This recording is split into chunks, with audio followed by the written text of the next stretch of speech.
शराबी शराबी शराबी कहता, शराबी शराबी शराबी कहता। म्यूजिक बाय दीपेश प्रेमी। जहिया से चली गइलू हमके भुला के, आवेला याद तो पीही शराब के दिलवा के खराबी करता। लोगवा हमके शराबी कहता, दिलवा के खराबी करता। लोगवा हमके शराबी कहता। काहे दिल लगावलू यार, प्यार करे के ना रहे। नइखे जात गम के तनो पीही हम राम के दिलवा के खराबी करता। लोगवा हमके शराबी कहता, दिलवा के खराबी करता। लोगवा हमके शराबी कहता।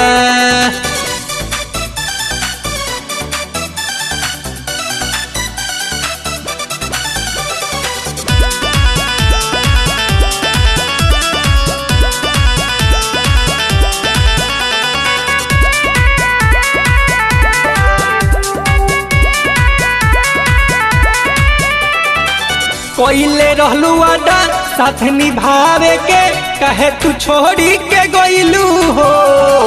तोहरे याद में पियतानी तू तो शराबी बनइलू हो। तू तो शराबी बनइलू हो। कोइले रहलू वादा साथ निभावे के, कहे तू छोड़ी के गइलू हो।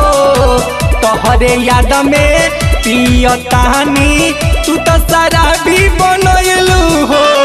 कमी कौन रहे जे हमके भुलइलू। हंसत खेलत जिंदगी में अगिया लगइलू। दिलवा के खराबी करता, लोग हमके शराबी कहता। दिलवा के खराबी करता, लोग हमके शराबी कहता।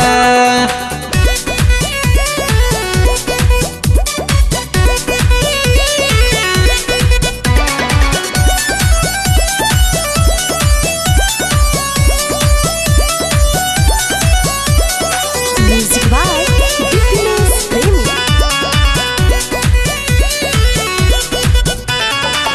शीशा जैसन दिलवा सुना ये गोरी, काहे तू कैलू चकना चूर हो।